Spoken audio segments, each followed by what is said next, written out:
Šio projekto tikslas buvo atkreipti dėmesį į kaulų raumenų sistemos ligas ir įvertinti naštą šaliai bei visuomeniai.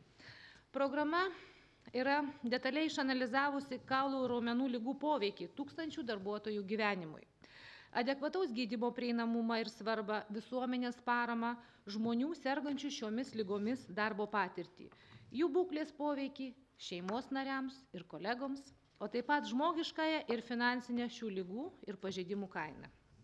Taigi šis VISWORK projektas Lietuvoje buvo pristatytas praėjusiais metais Seime. Tuomet buvo sudaryta darbo grupė ir aš noriu tikrai padėkoti mūsų ekspertams, kurie ir čia šiandieną yra ir dalyvauja ir skaitys pranešimus ir pateiks, kaipgi sekėsi tom darbo grupėm dirbti.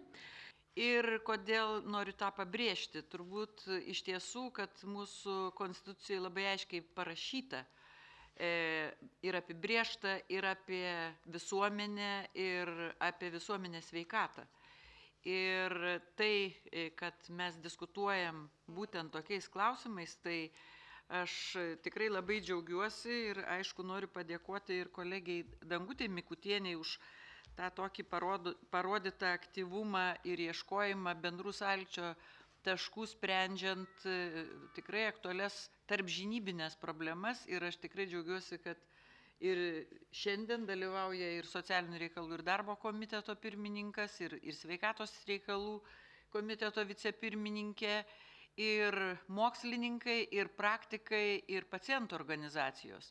Tai turbūt yra tikrai vienas iš tų būdų, per ką tu gali spręsti šiandieninės problemas, ne tik tai šiandien, kada mes kalbam apie kaulų raumenų ligas, bet ko gero ir visose kitose klausimuose, kur labiausiai mums ir trūksta susikalbėjimo, arba bent jau išgirsti, išklausyti vieną kitus ir atrasti sprendimo būdus, kurie tenkintų visas puses, o šiuo atveju tenkintų mūsų žmogų, Lietuvoje gyvenantį žmogų, kuris yra susirgęs arba kuris per tą ligą kažkokiu tai periodu yra netekęs darbingumo.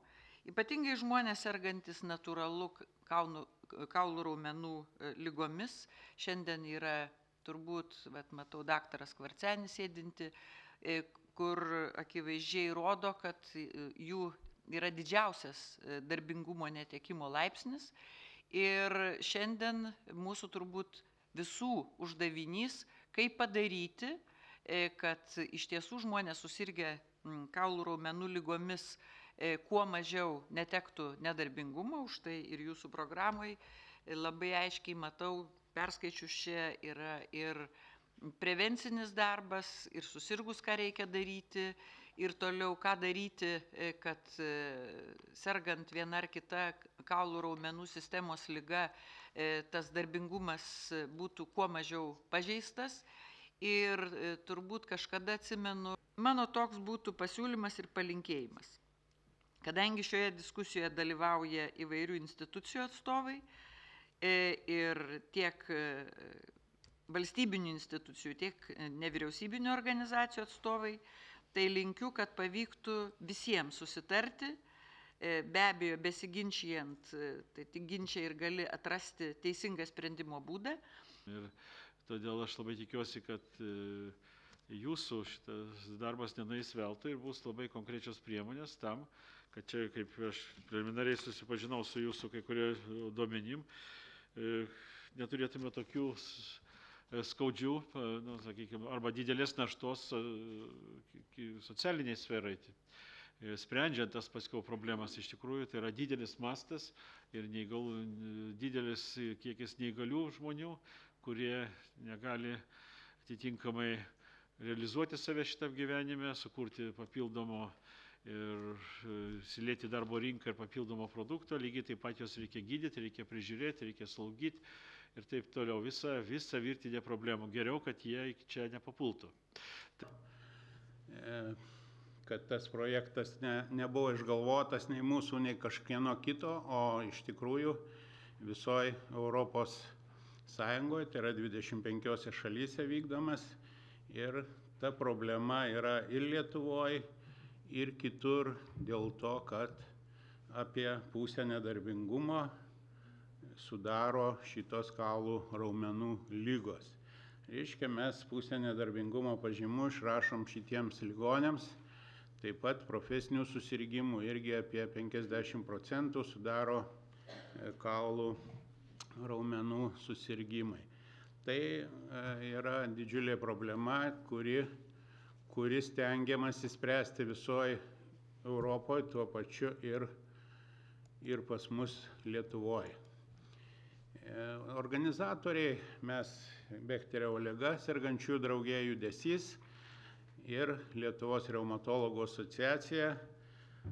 Tikrai mes labai suinteresuoti šito projektu ir bent jo rezultatais, kad pagerėtų mūsų ligoniukų būklė, nes iš tikrųjų, jeigu 1% gali pasinaudoti biologinę terapiją iš visų mūsų ligonių, tai yra rezultatas niekieno nedžiuginantis.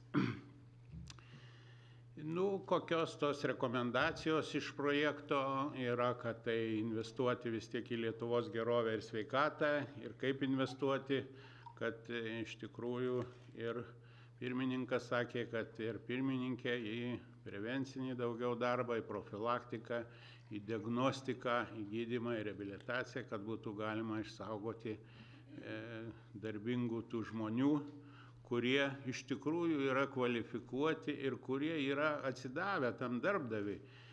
Dabar, jeigu būti dar pabaigti labai rimtai šitą posėdį, tai, ką mūsų asociacijos pirmininkas profesorius Venalis pateikė, jeigu mūsų šitas kolektyvas priima kaip pagrindą toliau tęsti Fit for Work darbą ir kreipsis į visas tinkamas žinybas, atitinkamas, kurios tą galėtų įgyvendinti, tai šitai būtų galima ir priimti. Tai dar kartą klausiu, ar yra prieštaraujančių tam mūsų planui, kurį dabar profesorius pateikė. Ar jis skamba adekvačiai, kad nėra iš visų institucijų ir žinybų dabar jokių pastabų, tai tada mes jį laikysime kaip pagrindą. Ir tas leis mums labai geram emociniam fone pabaigti šitą posėdį. Dėkoju visiems už kantrybę, už geranoriškumą, už tokį pasiruošimą šitam posėdį.